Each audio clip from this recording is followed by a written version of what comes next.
So I'm just doing the replacement of a Kia Sportage 2007, I think, handle. There's plenty of videos on this, but not one for the front door where there's a lock. And they work the same as the other side. It's got a single bolt, up a hole, and you see what I've done is I've used a piece of cardboard to prevent that from dropping into the door. And I've just sort of unscrewed that and taken it out. In the meantime, the door handle's just been jammed in like the other video show. It just goes in and clips onto the front. The problem is with the lock in place, even without the cover on it, this edge prevents you from putting the rest of the handle in. So now that I've got the bolt out, the lock itself can be carefully moved just clear of its socket like this, and then the door handle can be installed by getting it past that clearance there, you see, and by pushing it properly in, you can then move the whole handle forward to clip it into place.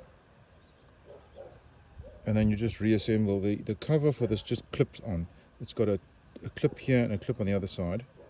The most important thing is that this car has handles that are unique for the left or the right hand side. So make sure when you buy the kit and you have the lock on the right hand door like this one, that you need a cover for the right hand side. The same for the rear doors. They are unique because of the shape of the door. They've got a slight change to the shape of the handle. For the most part the handles look the same, but they're not. I hope that helps. So just a last note here. The interior mechanism on which the lock and the door handle actually attach is just visible inside. It's not very clear.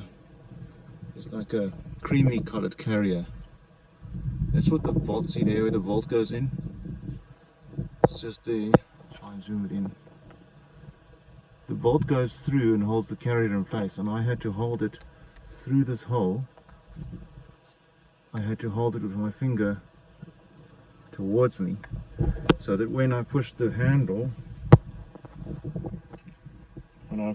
forward, it didn't move the whole carrier forward. So be careful of that so that you don't end up with a cross-hand problem. Now to put the bolt back in, I'm going to use my little carrier again, a cardboard sleeve, and you push it up until it aligns with the hole of this screw, and that way you have a very low chance of losing the screw down the door, because you see the interior door panel is still on. The rear door is different. It doesn't have this hole. The bolt goes in 90 degrees for the rear door, whereas the head goes in at an angle.